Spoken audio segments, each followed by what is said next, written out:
toma en un acto arbitrario de loco amor la decisión de que como debe hacerse un pago y los deudores no pueden pagarlo, ni aunque quisieran, él paga la deuda. ¿Cómo es que Festo puede perdonar a el asesino de su nación, de su amigo, el que manchó con tanta injusticia la tierra? Nadie puede experimentar gracia, perdón y dar amor si no pasa por la cruz. Yo conozco gente que ha perdonado, pero realmente hay algo divino en el perdón. Y nadie que no conozca a Cristo como su perdonador puede realmente perdonar. Leíamos una cita la semana pasada de una atea y decía ella, lo único que realmente envidio de los cristianos es que tienen quien les perdone. Qué fuerte eso. Tenemos un perdonador. Tenemos alguien que nos perdona y que pagó ese perdón por nosotros. Una deuda dolorosa, cara, pesada, vergonzosa y amarga. Empobreciendo de alguna manera su propia gloria, decide encarnarse. Degradando su propia dignidad, prefiere ser siervo.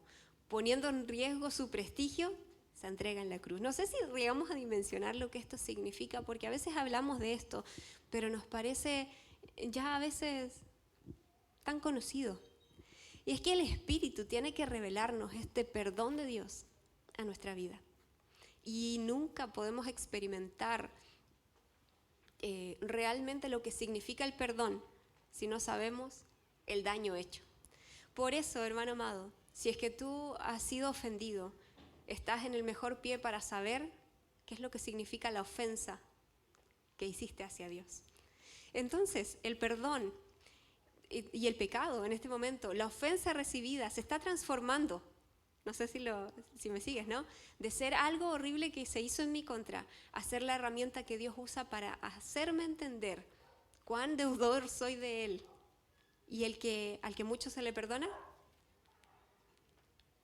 al que mucho se le perdona, mucho ama, porque entiende todo lo que debe.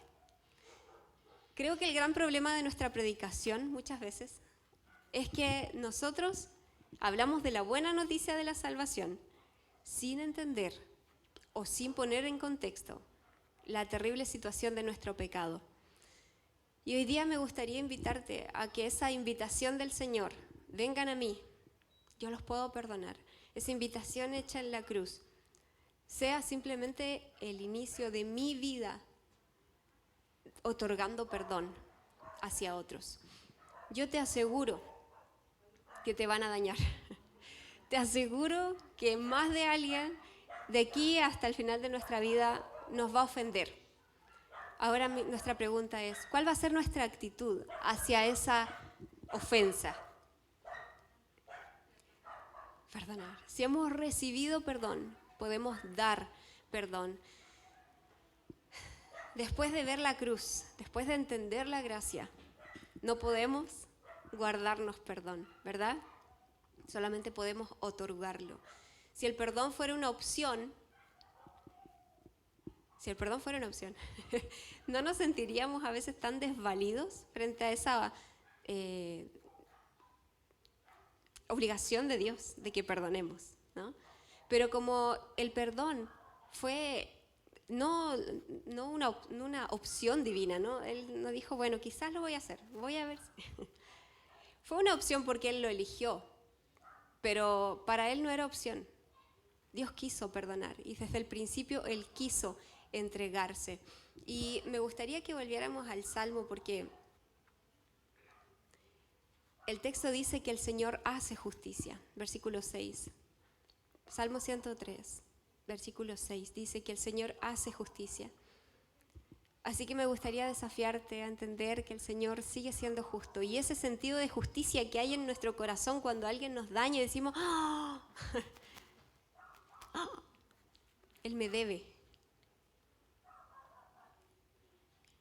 Podamos saciarlo en el Señor y saber que esa justicia, primero que todo, ya fue cumplida en la cruz. Él ya pagó. Él es justo.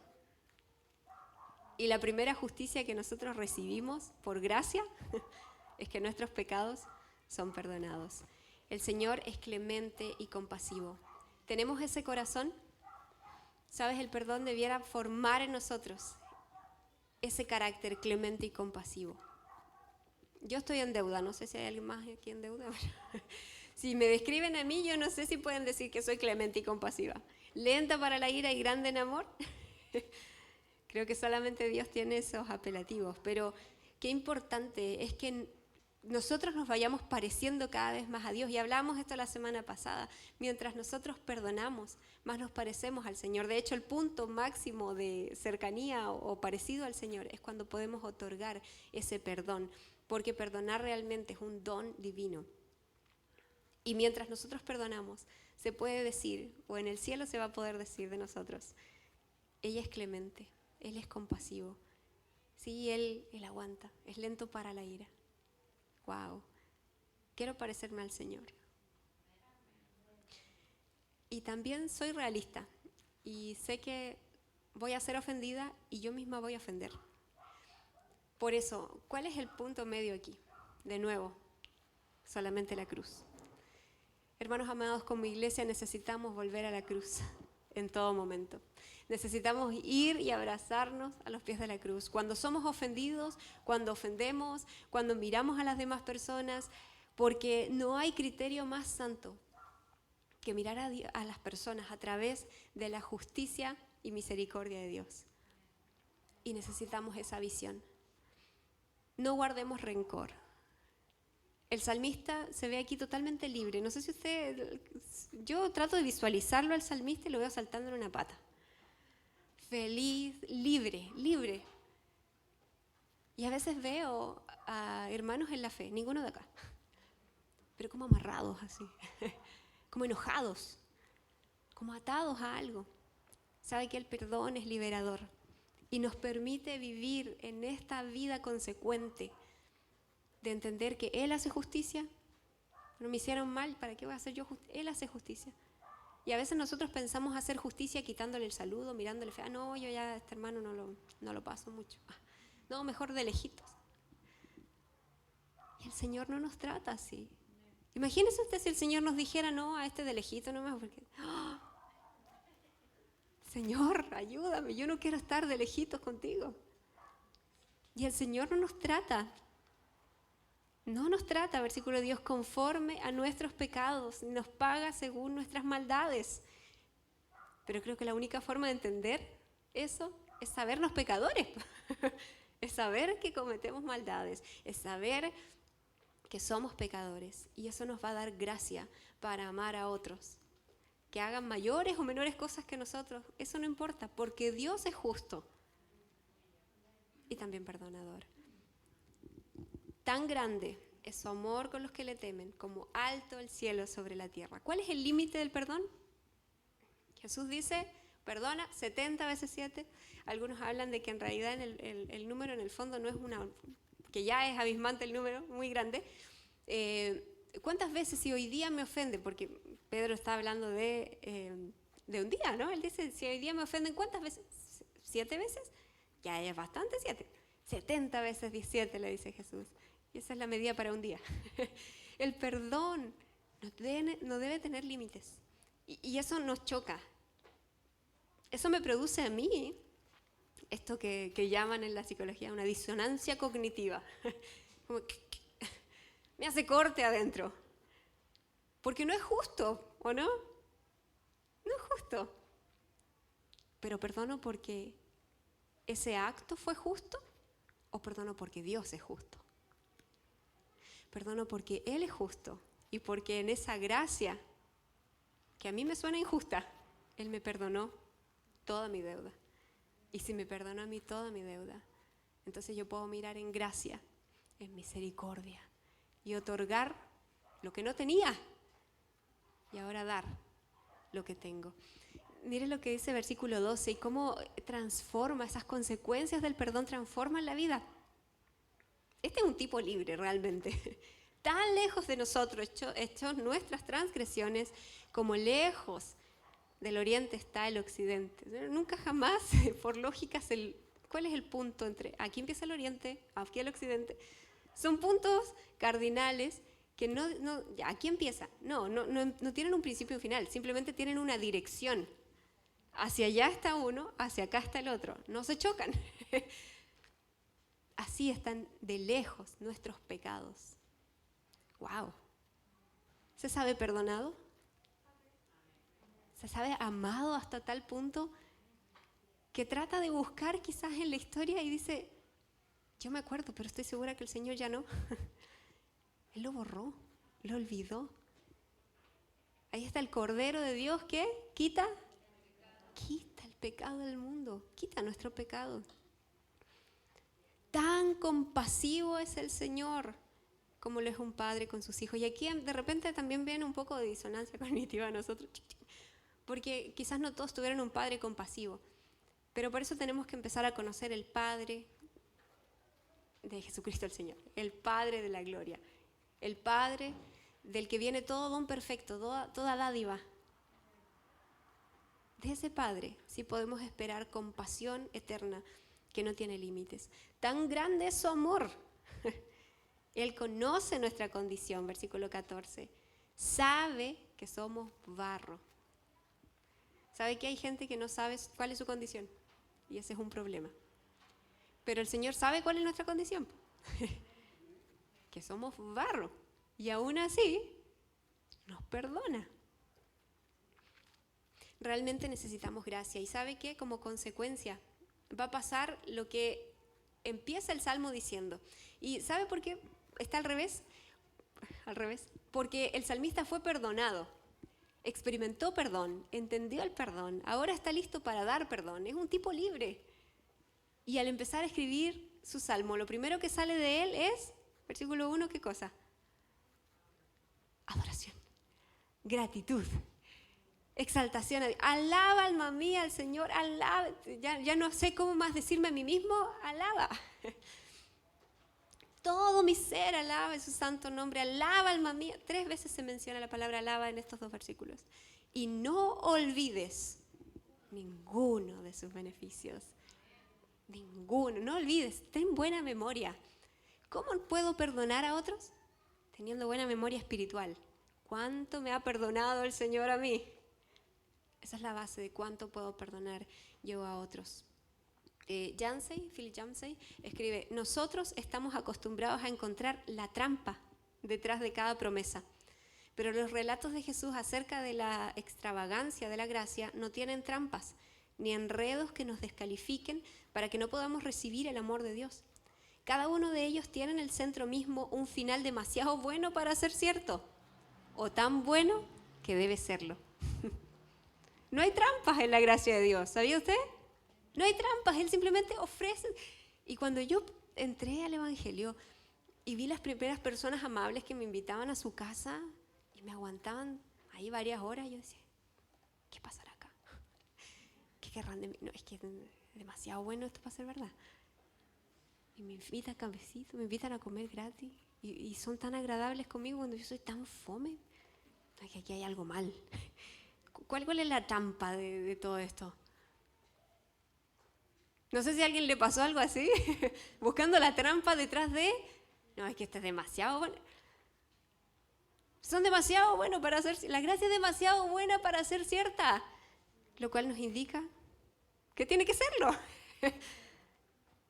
Y el salmista entendió y pudo creer, y eso nos pasa a veces, ni siquiera creemos el perdón, por eso no podemos otorgarlo, porque no lo creemos sobre nosotros mismos, y seguimos buscándole la trampa al Señor. No, si es que Dios me va a cobrar algo después. Nuestro agradecimiento y nuestra entrega al Señor es gratitud, es respuesta a lo que Él hizo. Pero Él no lo da por esa respuesta. Nos da porque simplemente nos amó. Qué lindo es retribuir, pero el Señor no lo da por esa intención. El otro día llevé mis tacitas de café y mi cafecito, que me encanta tomar café, entonces mejor si lo compartimos, a un lugar donde habían otras personas, y me impresionó mucho que llegué y dimos café y buena café, alguien dijo por ahí, otro dijo, gracias Señor, y fue todo. Y me impresioné realmente de pensar, oye, nadie me dijo gracias. Y me sentí un poco como Jesús. Tampoco es que uno lo hace por... Después más encima lavé las tazas sola, ¿viste? Pero uno como que espera a cambio algo, ¿no? Sí, y yo sé que Dios también se siente gozoso de que nosotros podamos agradecer. Pero Dios simplemente ama. Perdónalos porque no saben lo que hacen. Le dice Jesús desde la cruz. Pero en realidad el Señor no tiene una trampa en lo que Él estaba haciendo. ¿Cuánta gente lo rechaza? ¿Cuánta gente no entiende? Viene por conveniencia. Cuando estamos en un problema nosotros mismos buscamos más. ¿Cuándo oramos más y nos tiramos de guata ahí? Cuando estamos en una dificultad. Entendemos veladamente. Pero ¿sabes qué? El que entiende realmente la gracia y el perdón de Dios es una persona agradecida. Es una persona que lava las tazas, que dice, oye, ¿qué más oye, muchas gracias, estaba tan rico. ¿Qué hago? ¿Qué más hago? ¿Cómo lo hacemos? ¿Cómo retribuyo? En este sentido, la gracia es un poco escandalosa, ¿no? Perdona al que no lo merecía. Y yo quiero que seamos, sinceramente se los digo de corazón, seamos una comunidad de fe, seamos una iglesia, escandalosos en ese sentido. Perdonemos al que no lo merece. Amemos al que nos pide algo en la puerta y no vuelve más. ¿A cuánto le ha pasado eso aquí? Un día alguien vino a pedir algo y le dimos un paquete de fideos. Ya, yo quería azúcar. Chuta, le digo yo así adentro. ¿Y saben qué es lo que hice? No, ¿sabe qué? Pucha, perdón, pero es que usted no me dijo. Y no tengo azúcar. Ah, ya pasó acá. Se fue. ¿Qué hacemos después de eso? ¿Hacemos lo mismo? Ah, no lo recibo más. Le voy a tener azúcar para la otra. Vuelva, no se preocupe. Seamos escandalosos.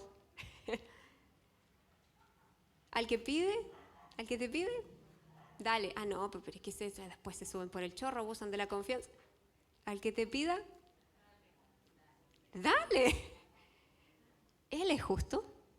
Por eso nosotros damos. Eso que es injusto humanamente. Sí, es injusto. La gracia es injusta. Porque es pura misericordia. Es injusta desde la perspectiva humana. Pero en realidad Dios no dejó nunca de ser justo. Él ya pagó. Y pagó todo. Sobreabundantemente. Me encanta lo que dice Atanasio, padre de la iglesia, los primeros siglos de la iglesia. Él responde, nada menos, hablando en su testimonio, ¿no es cierto?, a favor de la divinidad de Cristo. Él dice, nada menos que el eterno Hijo de Dios se pudo haber dado para perdonar nuestros pecados, porque mi deuda era eterna. Por lo tanto, nadie menos que el eterno Hijo de Dios se dio por esa deuda. O sea, si Jesucristo no fuera Dios, si Él no hubiera perdonado con creces toda nuestra maldad, nosotros seguiríamos en deuda, porque nuestra deuda es tan grande, hermanos amados. Pero el Señor en su misericordia, tan lejos como está el oriente del occidente, pagó y nos dio gracia inmerecida. Es verdad que el perdón nos cuesta porque es injusto en términos humanos, pero en términos divinos es justicia de Dios manifestada en misericordia. Y sabe que en esa ecuación tenía una cita. Miroslav Volf dice, la economía de la gracia no merecida tiene primacía sobre la economía de los méritos morales. Tenemos que aprender a contar, tenemos que aprender a mirar la vida en términos divinos y no humanos. Porque si contamos deudas en términos humanos, me voy. Recibo cosas que me quitan algo. Y yo estoy dando y dando y dando. ¿Cuándo eso se devuelve? Es que hemos recibido sobreabundantemente en la cruz. Y aunque las personas no devuelvan, más que mal. Yo sé que en la gracia de Dios, y por eso esta comunidad de fe que es la iglesia, devuelve bien. Y en eso somos consolados, y en eso somos llenos. Pero si toda la gente, fueras el único cristiano en este mundo, y recibieras solo mal y otorgaras bien, Claro, humanamente te cansas, pero ¿sabes qué? El Señor te sigue diciendo, da más. Otorga, perdona, entrega, que fluya la bendición de Dios. Porque mientras más damos, no somos empobrecidos, sino que recibimos del torrente del cielo. Alaba, alma mía, a Jehová. Y no olvides. ¿Cómo puedo dar yo lo que el otro no se merece? Entendiendo que recibí lo que no merecía. Y esa sobreabundante gracia fluye para perdón, fluye para misericordia. Dice el Salmo 86, mas tú, Señor, Dios misericordioso y clemente, lento para la ira y grande en misericordia y verdad. Mírame y ten misericordia de mí. Da tu poder a tu siervo y guarda a tu hijo, al hijo de tu sierva. Haz conmigo señal para bien. Véanla los que me aborrecen y sean avergonzados. Porque tú, Jehová, me ayudaste y me consolaste. Tú me ayudaste, tú me consolaste, tú me respondiste. Y a veces mismo nosotros pensamos que es imperdonable las cosas que hacemos. Pero hemos recibido gracia y misericordia sobre misericordia. Así que no seamos como los 9 leprosos. Seamos como el leproso que volvió y seamos agradecidos. ¿Sabe la mejor forma de mostrar esa gratitud? Es perdonando, es dando lo que recibimos de gracia. ¿Se acuerda del desafío que habíamos tenido la semana pasada? De poder ir a acercarnos al que me ofendió. Bueno, ese desafío sigue en pie si es que no lo ha hecho, pero quiero agregar un nuevo desafío. El desafío del agradecimiento, de la libertad, del perdón recibido. Y que la gente cuando nos vea pueda ver al hombre del Salmo 103, pueda ver a ese salmista. Un tipo libre. No vivo atado de la rabia, del resentimiento, de la sospecha. Soy alguien que generosamente da, porque he recibido generosamente de parte de Dios. ¿Y sabe qué? En ese sentido el perdón es contagioso. ¿Amén? ¿Podrá usted escribir un libro? No sé quién es la persona que lo ha dañado, pero amo a mi madre. Si es que recibiste malos tratos de tu madre. Amo a Juanito Pérez, que me dañó de tal. Yo no sé si podría yo escribir un libro así. Pero quiero empezar a escribir un capítulo en privado. ¿Podría usted? ¿Quisiera? Empecemos a escribirlo. Es un gran desafío. Amo a este malvado. Amo a este traidor. Amo a este que abusó. Qué injusto. Pero qué abundante gracia recibimos. Y qué abundante gracia podemos dar. El perdón debe ser normalizado para que tengamos esta norma de fe y conducta en la que la gracia es una regla y no la condena o la indiferencia.